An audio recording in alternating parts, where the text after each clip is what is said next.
인건비 들어가겠습니다. 인건비는 일단 회사가 직원이나 임원으로부터 용역을 제공하고 지급하는 대가에 관련된 부분이잖아요. 회사에는 임원이 있고요. 그 다음에 직원이 있고요. 그리고 이제 직원은 비정규직이든 정규직이든 계약직이든 이런 거 따지지 않고요. 세법에서는 일용직이냐 아니면 일용직이 아니냐거든요. 일용직이 아니면 전부 이제 일반 급여자로 구분합니다. 그 다음에 이제 외부 용역을 공급받는 경우 이렇게 있고요. 요거는 외부 용역 인력 공급 업체로부터 소개받느냐 아니면 그냥 개인을 개인으로부터 직접 외부 용역을 공급받느냐에 따라서 좀 구분을 할 수 있습니다. 그러면 특히 이제 임원하고 직원을 이제 좀 정리를 하셔야 되는데요. 이 사람들은 자기네들이 회사에 근로 용역을 제공하고 그 대가로 급여 또는 수당, 그 다음에 상여, 그리고 마지막에 관계를 정리할 때 퇴직금 이렇게 받을 수 있죠. 이제 급여, 수당은 비교적 근로용역을 제공하는 동안 정기적으로 계속 반복적으로 받게 되는 거죠. 우리 보통 월급으로 받잖아요. 그죠?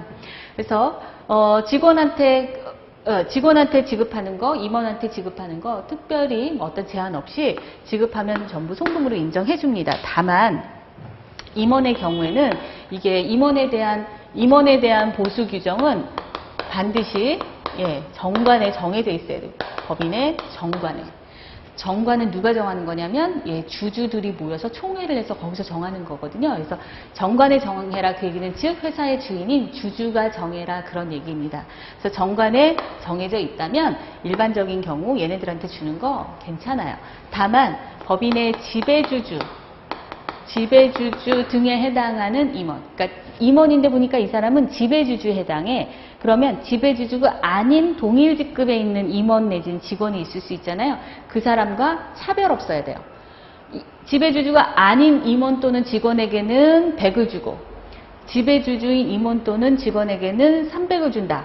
그러면 100을 초과하는 나머지 200은 송금 불사니. 그러니까 법인의 비용 처리를 인정 안 해준다. 그런 정도만 좀 조심하시면 되고, 그 다음에 이제 상여금에 대해서는 마찬가지 한도 정관에 상여금 지급 규정을 둬라. 그러면 그 규정 안에서 지급하는 부분은 송금으로 인정하되 한도를 초과하는 부분은 더 이상 송금으로 인정해주지 않겠다. 그 다음에 얘는 한도 규정 같은 그런 거 없고요. 지급하면 전부 다 송금에 산입합니다. 그 다음에 임원에게 지급하는 퇴직금도 마찬가지 정관에 규정을 둬라. 그러면 한도 내에서 송금으로 인정해줄게. 한도를 초과해서 지급했느냐? 그러면 초과하는 부분은 법인 입장에서는 송금불산, 즉 과세소득에 얹어서 법인세 더 내라. 그 다음에 한도 초과해서 퇴직금을 받아가는 임원은 더 이상은 퇴직금이 아니다. 근로소득이다. 그래서 더 비싼 세금 내고 가져가라. 그렇게 되는 거고요. 직원은 한도 초과해서 사실 줄 일도 잘 없지만 주더라도 전부 다 송금에 다 산입이 된다. 이렇게 보시면 되겠습니다. 임원하고 직원하고 왜 이렇게 차이가 나요? 회사와 관계가 다릅니다. 그죠? 임원은 누가 뽑아요? 직원이란다. 임원은 그 주주들이 모여서 주주총회에서 선임하는 거예요. 주주는 회사에 돈을 댄 사람들이야. 내가 돈은 댔지만 내가 그렇게 경영에는 그렇게 내가 잘 몰라. 니네들이 알아서 운영해서 회사를 좀 가치를 높여놔봐. 이렇게 하는 거거든요. 그래서 회사의 경영과 관련된 전반적인 권한을 부여해버리는 거예요. 임원들한테. 그래서 알아서 잘해봐. 그럼 어때요? 회사 가치가 올라가면 주가가 올라가서 주가 차익에 대해서 이익을 먹던지 주주는 또는 계속해서 회사가 잘 돼서 이익이 많이 나면 어떻겠어요? 그 이익 중에 일부를 띄어서 주주에게 배당을 주겠죠? 그 배당금 수익을 꾸준히 받으려는 의도? 그래서 그 회사에 투자하는 거지. 내가 삼성전자 주식 2주 샀거든? 그래서 내가 삼성전자 하여튼 경영 내가 한번 해볼 거야. 이거 아니라는 거죠. 그죠? 그래서 주주들이 이제 임원을 뽑아서 이사들을 뽑아서 회사에 대해서 니네들이 전문적으로 한번 경영해봐. 그래서 기업 가치 올려놔봐. 그러면 상여금도 이만큼 주고 보수도 이만큼 주고 아주 이렇게 누리게 해줄게. 이렇게 하는 거죠. 그죠? 그래서 임원은 회사와의 관계는 그 주주들의 일종의 대리인 관계, 그래서 위임 관계라고 보시면 되겠고요. 얘네들은 근로자에 해당되지 않잖아요. 그래서 고용 산재보험도 적용이 안 되고, 그죠? 예, 근로자에 해당되지 않습니다. 그런데 직원은요. 근데 임원이 전반적인 경영에 대한 권한을 부여받았는데 지가 뭐 복사하고 이럴 수 있습니까? 그런 거 시키려니까 어떻게 해요? 직원들이 있어야 되죠. 그래서 직원은 회사가 임원들이 고용한 사람들이죠. 그래서 고용관계, 회사와 고용관계를 맺고 종속적인 지위에서 제한된 시간 안에 제한된 기간 공간에서 제한된 업무 범위에 대해서 근로 용역을 제공하고 그 대가를 받는 사람들이 직원이잖아요. 그래서 직원에 해당하면 우리 법에서는 뭐라 그래? 근로자라고 하고 대한민국에서 근로자에게 적용되는 모든 법이 적용되잖아요. 그죠? 근로기준법부터 시작해서 4대 보험, 기타 등등 여러 가지. 그죠? 그래서 차이가 있다. 그래서 특히 이 직원들에 대해서 근로자 퇴직보장보호법에 퇴직금에 관한 최저 수준이 정해져 있죠. 그거보다 못 주면 대표자가 고발되지만 그거보다 많이 주는 거. 법에서 정한 건 최저 수준이니까 많이 주는 건 아무 이상 없죠. 그런데 임원은 근로자가 아니니까 퇴직급여 보장법에 적용을 못 받지. 그러니까 권한이 많은 사람들이니까 어때요? 막 임의로, 그죠? 정관에서 정한 것보다 임의로 지들이 많이 가져갈 수 있잖아요. 웃기고 있네. 법인세법에서 많이 가져가는 거 송금불산 이런 식으로 제재를 하는 거죠. 그죠? 그렇게 이해하시면 되겠고요. 그 다음에 이제 일용직은 이런 사람들이죠. 동일한 고용주에게 3개월 이상 고용되어 있지 않으면서 일에 대한 대가를 시급 또는 일당 또는 일에 대한 성과에 비례해서 받는 사람이 일용직이잖아요. 그러니까 같은 일을 해. 예를 들면 내가 햄버거 가게에서 이 카운터에서 일을 하든지 배달 일을 하든지 그런데 내가 2달만 이 일을 했어. 뭐 하루에 4시간씩 5시간씩 몇 시간 일하는지는 중요하지 않아요. 하여튼 2달을 일을 했어요. 그러면 일용직이죠. 그런데 그 똑같은 일을 4개월 또는 5개월 했어요. 더 이상 세법에서는 일용직이 아니에요. 일반 급여자죠. 그러니까 사실은 근로자로 올려놓고 4대 보험 다 적용해야 되는 거죠. 그리고 일용직이라 하더라도 그 고용산재보험은 무조건 하루만 일해도 가입해야 되는 거고 건강이나 이제 국민연금 같은 경우에도 한 달에 8일 이상 근무하면 또 가입해야 되잖아요. 그러니까 이게 일용직이냐 아니냐가 크게 차이가 있지는 이제 않은 그런 상황이 되었습니다. 그 다음에 이제 외부 인력을 공급받는데 인력 공급을 전문으로 하는 회사로부터 회사가 공급받을 수 있어요. 이때는 우리 회사에 공급된 그 인력이 누구에게 고용된 사람들이에요? 이 회사에 고용된 사람들이고요. 우리는 그 용역을 공급받은 거고 그 용역 공급에 대해서 이 회사가 세금계산서 발행해주면 그 세금계산서가 지출증명 서류가 되는 거예요. 세금계산서 우리는 받으시면 돼요. 그 다음에 이제 외부 인력이에요. 일용직도 아니고 어쩌다가 어떤 일을 수행을 위해서 외부 인력을 개인에게 직접 일을 의뢰하는 거죠. 그때 이제 이 개인이 어떤 사람이냐. 이러한 용역을 계속적이고 반복적으로 공급하는 그런 사람이냐. 그러면 이 사람한테 사업소득으로 봐서 사업소득 원천 징수하면 돼요. 근데 아니 어쩌다 한번 하는 사람인데요. 이거는 비반복적. 이때는 이 사람한테는 기타 소득에 해당돼서 기타 소득으로 원천 징수하시면 됩니다.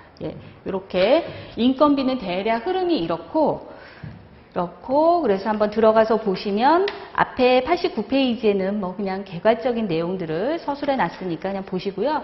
90페이지 넘어가시면 이제 급여 상여부터 나오는데 임직원에 대한 급여 상여 부분이고 원천징수 세액 등을 차감하고 지급한다 이렇게 돼 있고 이 사람들에게 지급한 급여는 다음 해 2월 말까지 연말정산에서 3월 10일까지 근로소득 지급명세서 제출하면 그것이 지출증명 서류가 되는 거죠. 그죠? 인건비는 이 사람들이 세금계산서, 계산서 등을 발급할 수 있는 사람들이 아니잖아요. 사업자도 아니고요. 지출증명서는 수치 대상이 아니잖아요.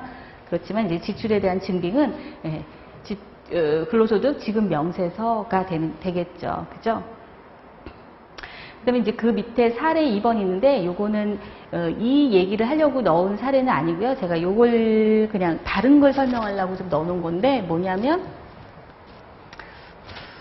자 4월 25일에 급여가 지급되는 분기를 한번 해볼까요? 그러면 차변의 급여 100만 원 예, 대변에 뭔가 예수를 해야죠.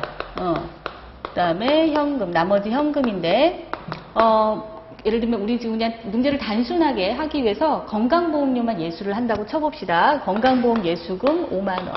그럼 나머지 현금으로 95만 원이 지급되잖아요. 그러면 5월 10일 날 무슨 일이 있어요? 요때 그쵸? 4월분 건강보험료 5월 10일까지 납부하잖아요. 그러면 이 5월 10일 날 분명히 우리 법인 통장에 건강보험료 빠져나가 자동 이체되는 게 있을 거예요. 그죠? 그러면 우리는 통장 붕괴를 하다 보면 대변에 보통예금 빠져나갔어. 그러면 우리는 예수금 계정변환장 열어보지도 않고요. 아, 건강보험료가 10만 원 나갔어? 나러. 회사 반 본인 반이잖아. 회사 반 본인 반 내는 거잖아. 나 알아. 그죠? 그래서 회사가 반 내주는 거는 복리 후생비로 경비 처리하고요. 그 다음에 본인이 낸 거는 예수금 떼놨잖아. 요렇게 붕괴하거든요. 그죠? 그런데 여기서 문제가 발생해요. 매년 4월에 무슨 일이 있어요? 건강보험료 새로운 보수가 정해지잖아요. 보수 총액이. 그래서 등급이 새로 정해지죠. 만약에, 그러니까 이제 건강보험은 이렇게 되잖아요. 작년 3월부터, 그죠? 예, 4월부터, 작년 4월부터 올해, 3월까지, 요렇게 1년이 한 등급으로 계속 적용되잖아요. 그러다가 올 4월이 되면 요걸 정산하죠. 요걸 정산하고, 그 다음에 새로운 등급이 정해지는 게 올해 4월에 이런 일이 벌어지거든요. 그래서 사실은 4월 달에 일반적으로 급여가 변하진 않아요. 내 월급을 4월 달에 올려주진 않거든. 그런데 무슨 일이 생겨서 이 건강보험 등급이 달라져서 최종적으로 내가 지급받는 급여액이 달라질 수 있어요. 그죠? 그래서 요거를 건강보험공단에서 온 통지서를 보고 새로운 금액, 예를 들면 6만 원으로 이렇게 고쳐주고 따라서 급여가 94만 원 이렇게 지급됐어야 했거든요. 그런데 우리는 어떻게 해요? 급여대장 입력하려고 그러면 전월치를 불러오시겠습니까? 그러잖아요. 그러면 뭐라 그래요? 불러와야지. 예. 그죠? 그리고 입사자, 퇴사자만 검토하고 있고, 빼고 넣고, 그죠? 마감. 이렇게 해버리니까 급여가 붕괴가 이렇게 돼요. 그런데 통장에선 얼마가 빠져나가? 12만 원이 빠져나가는 거예요. 12만 원 빠져나가. 그래도 우리는 어떻게 해? 내가 알아. 회사 반 본인 반이라니까. 이렇게 하고 또 반반 붕괴를 이렇게 때려 넣어요. 그죠?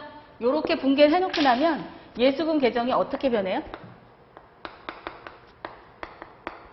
4월 25일에는 예수를 하기를 얼마를 5만 원을 했는데 5월 10일에는 얼마를 납부해? 6만 원을 납부해. 이때부터 예수금의 마이너스의 역사는 시작되는 거예요. 그렇지 않아요? 그래서 보통 매출채권, 외상매입금, 외상매출금, 그 차입금 뭐 이런 것들 계정들 몇십억씩 돼도 그런 거 다 맞춰내는데 유독이 예수금 계정은 안 맞아지지 않아요? 잔액이 맨날 마이너스 나오고 이래서 그렇죠. 자, 예수금 여기서 반제 처리를 하시려면 예수금 계정 열어보셔야죠. 지난달에 얼마 예수해놨는지. 그 5만 원밖에 예수를 안 했으니까 얼마가 납부돼야 돼. 아이고, 5만 원이 납부돼야지. 예수해놓은 거 이상으로 떨어져 나갈 수가 있어요? 아니잖아요. 이렇게 해야죠. 그러니까 붕괴가 여기가 5만 원이 되고 요거는 미안하지만 7만 원이 되고 요 붕괴는 대표님이 안 보셔야 되고 그런 거 아니에요? 그죠? 왜? 회사가 지금 더 부담하고 있잖아요. 그러면 실토를 하고 4월분부터 소급해서 5월분 급여에 반영할까요? 아니면 5월부터 제대로 가고 저는 심할서를 쓸까요? 그죠? 결단을 내려야 될 거 아니에요. 그런데 계속해서 저렇게 가다 보면 계속해서 예수금 계정이 안 맞게 되는 일이 생기고 자 이런 일이 한 번 더 있는데 몇 월에? 7월에 그죠? 국민연금은 7월부터 내년 6월까지 같은 등급이 적용되고 또 7월에 새로운 등급이 적용되죠. 그러니까 7월에 또 가만히 이렇게 4월, 5월 가다가 7월에 아무런 상여금도 안 주고 급여도 안 오르고 아무런 변동이 없어도 무엇 때문에 국민연금 등급이 바뀌었을 수 있기 때문에 공단에서 오는 자료 확인하셔서 국민연금 예수금액을 수정해 주셔야죠. 물론 같을 수도 있어요. 그렇지만 일반적으로는 급여가 물가상승률만큼씩은 오르기 때문에 조금씩 오르거든요. 그러면 올해 적용되는 국민연금 등급은 또 달라질 수 있으니 꼭 확인하시기 바랍니다. 그 내용을 좀 설명을 드리려고 말도 안 되는 이렇게 기본적인 예제를 한번 넣어놔 봤습니다. 자, 그래서 91페이지 가로 3번 원천징수 검토해 보시면요. 근로소득 수입 시기가 언제인지 확인 판단인데 일반적인 급여는 근로를 제공하는 때가 급여의 수입 시기이다. 92페이지 넘겨보시면 왜 원천징수 하잖아요. 그러니까 지급하는 달에 다음 달 10일까지 원천징수 하는데 그럼 지급을 안 하면 원천징수를 안 해도 되느냐 뭐 이런 의문이 생기나요? 그래서 근로소득이 발생했는데 미지급하는 경우에 원천징수 연말정산 시기를 확정함으로써 원천징수가 원활하게 이루어질 수 있도록 하기 위해서 실제 지급 여부에 불구하고 다음에 해당하는 달에 지급한 것으로 본다. 그래서 지급시기 의제 규정이 있어요.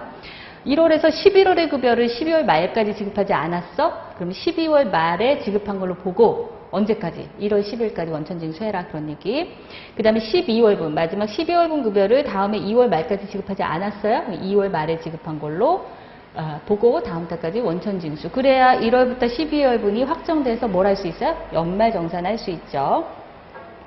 그 다음에 동그라미 3번 지급명세서 제출이요. 이게 지금 작년부터 바뀌어가지고 일단 기억번은 그거잖아요. 연말정산 끝나면 3월, 다음 해 3월 10일까지 근로소득 지급명세서 제출해라인데 미음번이 거죠. 간이 근로소득 지급명세서 이게 지금 작년에 처음 들어온 제도잖아요. 그래서 얼마 전에 뉴스 나온 거 봤어요? 그 중소기업 이제 자체 기장하는 중소기업의 일부 실무자들이 반기 6개월치를 7월 10일에 나머지 6개월치를 1월 말까지 제출하는 걸 몰랐나 봐요. 모른 사람들이 있어서 그걸 놓쳤더니 국세청에서는 일단 전부 그걸 다 잡아서 가산세 고지서를 날렸다는 거 아닙니까? 그랬더니 이제 이 사람들이 어쨌거나 본인 업무에 있어서 실수를 한 거니까 이거를 뭐 대출을 받아서 가산세를 갚아내고 나는 이 회사를 그만둬야 되냐, 한강으로 가야 되나, 뭐 이런 고민이 있다. 이런 실제 지금 뉴스가 나왔던 거 아닙니까? 그랬더니 지금 이제 국무총리께서 기재부하고 의논해서 이걸 어떻게 구제해 줄 만한 방법을 입법 보완이겠죠, 그죠? 찾아보겠다, 뭐 이렇게 얘기는 했다고는 하는데 어쨌거나 내가 몰랐든 그죠? 뭐 아니면 국세청에서 홍보를 못했든 따지지 않고 그다음에 단순 실수든 따지지 않고 가산세를 부과해야 될 요건을 충족하면 부과하는 거지 이거를 뭐 봐주고 깎아주고 뭐 이런 일은 없어요. 그래서 참 안타까운 상황이고 보시면 근로자에게 지급하는 근로소득 그다음에 원천징수 대상 사업소득을 지급한 자는 반기의 마지막 달 말일 이것도 또 개정이 됐어요. 작년에 처음 들어올 때는 다음 달 10일까지였는데 너무 촉박하잖아요. 그죠? 우리 부가세도 해야 되는데. 그래서 다음 달 말일까지 근로소득 간이지급 명세서를 제출해야 된다. 근로소득 간이지급 명세서 그러니까 근로소득만 또 제출해야 되는 줄 아는데 근로소득과 사업소득에 대해서 1월에서 6월분을 지금 7월 말일까지 그죠?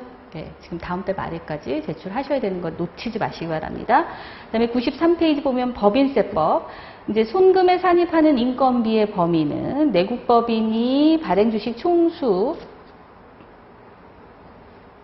의 100%를 직접 또는 간접 출자하는 해외 현지 법인에 파견된 임원 또는 직원의 인건비까지도 포함을 합니다. 이 내용은 지금 올해 새롭게 들어온 부분이기 때문에 혹시 해외 현지 법인에 파견 나가 있는 임직원에 대한 인건비를 실제 부담하는 회사에 있으면 참고하시기 바라고요.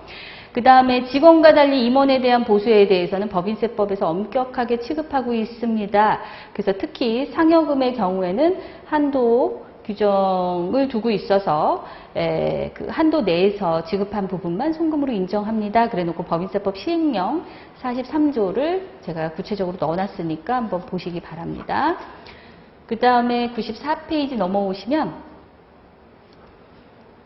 일용직 설명까지 다 했으니까 일용직 동일한 사업주에게 3개월 이상, 건설업은 1년이고요. 일반 업종은 3개월 이상 고용되어 있지 않고 근로를 제공한 날 또는 시간에 따라 근로의 대가를 계산하거나 근로를 제공한 날 또는 시간의 근로 성과에 따라서 급여를 계산해서 받는 자를 우리 일용 근로자라 하고요.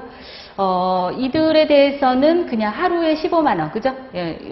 일용직 급여 마이너스 하루에 15만 원 근로소득 공제로 빼고 그 다음에 세율 근데 이 세율에 전부 다 내는 거 아니고 55%를 또 근로세액 공제, 그러니까 즉 45%만 내겠죠. 근로소득 지급명세서를 일용직은 3개월, 그죠? 분기마다 내잖아요. 분기마다 다음 달 말일까지 세무서에 제출합니다. 그래서 95페이지 하단부터 나오면 보시면 96페이지까지 일용근로자의 범위가 나와 있으니까 참고하시고요. 그 다음에 근로소득 지급 명세서 제출, 그 다음에 동그라미 3번 보시면 근로내용 확인서, 얘는 근로소득 지급 명세서는 세무서에 제출하는 거고요. 그 다음에 근로내용 확인서는 어디다? 근로복지공단에다. 얘는 매월 다음 달 15일까지 제출해야죠. 그러니까 매월 이걸 제출하고 나면 세무서에는 제출 안 해도 되기는 하지만 어쨌거나 얘 꼭 제출해야 되고, 그 다음에 근로내용 확인서를 제출하지 않으면 어떤 불이익이 있느냐? 얘는 가산세가 아니고요. 과태료요. 과태료 수준이 어느 정도인지는 97페이지에 보시면 있습니다. 그리고 법인세법 입장에서 보실까요? 또는 소득세법도 마찬가지고요. 일용근로자를 고용하고 지급한 급여는 잡급 또는 임금이라는 개정 과목으로 해서 판관비나 아니면 제조원가, 공사원가 명세서에 포함될 건데 사실상 채용하고 그에 대해서 대가를 지급한 게 맞다면 송금으로 전부 인정 가능한 금액이죠. 네, 이제 다음은 퇴직금 부분입니다. 이거는 임직원이 현실적으로 퇴직하는 때 지급하는 거, 그러니까 그 고용관계가 정리되는 시점에 지급하는 거죠. 그래서 아까도 잠깐 얘기했지만 임원은 한도가 있어서 한도 내에서만 세법에서 송금 인정, 그다음에 근로자는 그런 규정이 없어서 지급하는 건 전부 송금으로 인정입니다. 97페이지 퇴직금 부분에서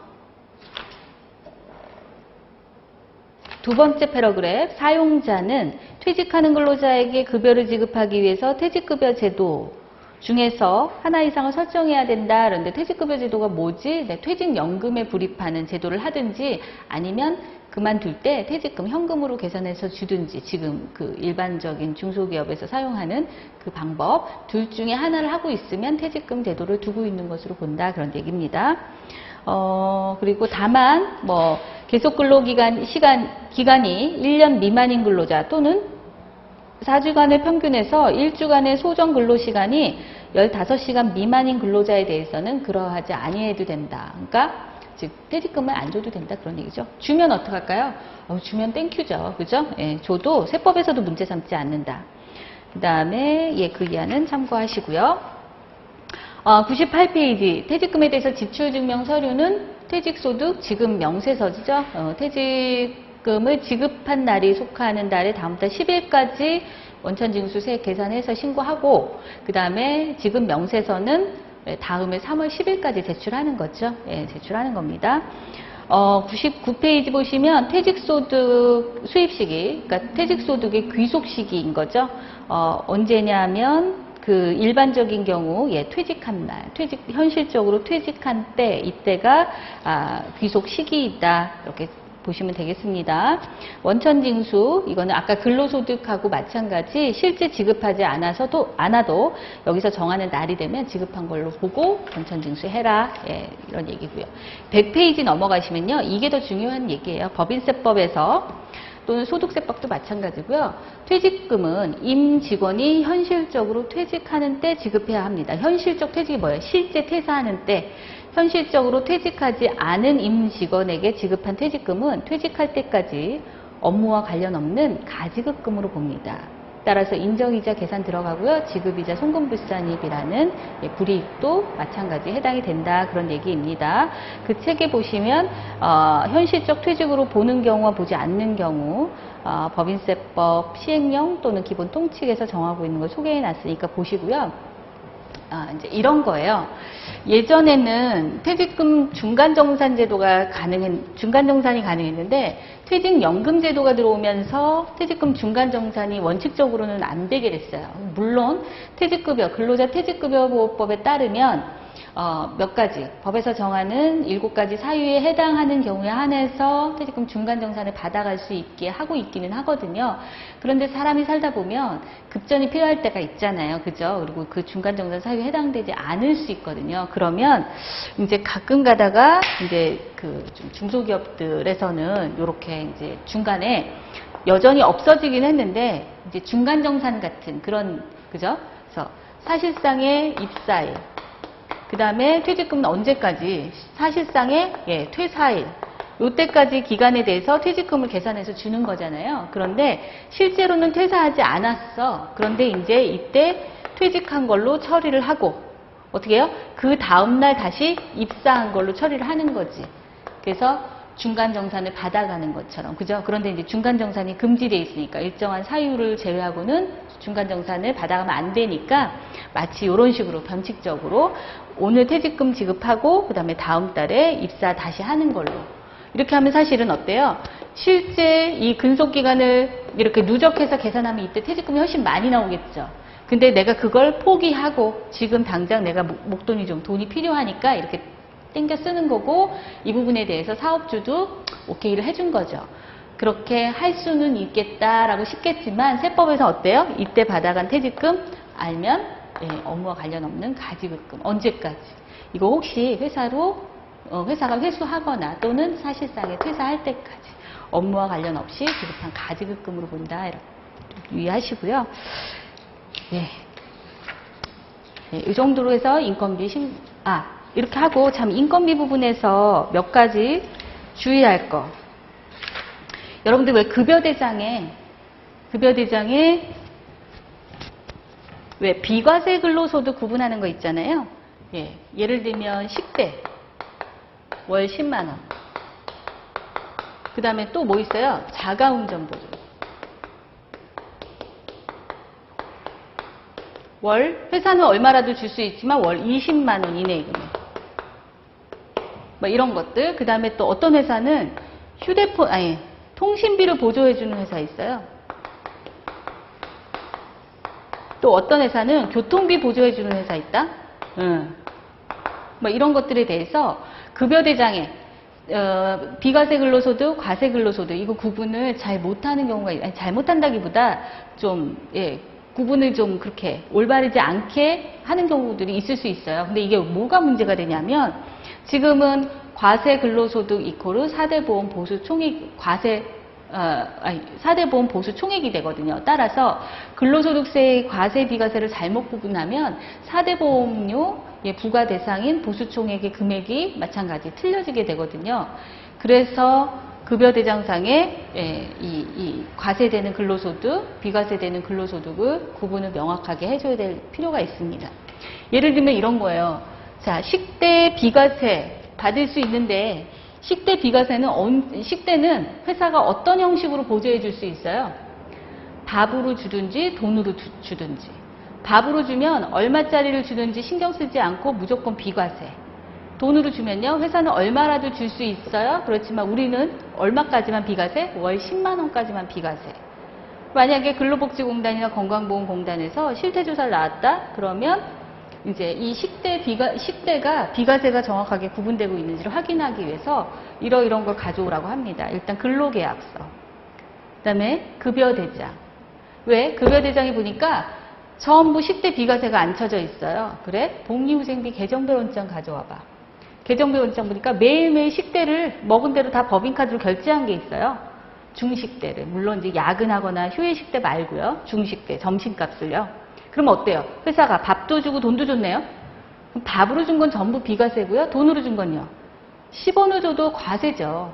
그런데 그런 회사가 식대도 비과세로 얹혀놨다고요. 그럼 이중으로 준 거죠? 그러면 이 4대 보험 관련해서는 이 사람들은 뭐라 그래요? 우리는 뭐 세금 과세 비과세는 모르겠고요. 일단 이 근로소득, 이 급여에 포함해서 준 이 식대는 과세소득으로 포함돼서 4대 보험료 내셨어야 되는데 비과세로 하고 4대 보험료를 덜 내셨네요. 그 부분 좀 추징할게요. 이렇게 나온다고요. 그 다음에 또 뭐가 있어요? 자가운전보조. 이게 뭐죠? 자, 회사를 다니면서 회사 업무를 보기 위해서는요. 회사 차를 끌고 나가야죠. 회사가 빌리든지 회사가 취득한 차량을 끌고 나가서 회사 돈으로 기름 넣고 통행료 내고 다니면서 업무를 봐야 된다고요. 그런데 어떤 회사가 직원이 100명 있다고 업무용 승용차가 100대 있는 회사가 어디 있어요? 그죠? 그러니까 어떻게 업무용 승용차를 배정받지 못한 사람이 회사 일 때문에 출장을 나가. 급한 대로 내 차 있으면 내 차 끌고 나가요. 그러면 이 내 차를 본인 개인 차를 끌고 나가서 업무를 본 거에 대해서 회사는 정산해 주는 방법이 두 가지. 실비 정산 방법, 하나는 이렇게 월정액으로 주는 방법. 실비 정산이 뭐예요? 예, 기름값 25,000원이요. 통행료 3,000원이요. 주차비 1,500원이요. 지출결의서에 넣고 예, 실제 정산받아 가는 거. 여기교통비를 처리하겠죠. 회사는. 그죠?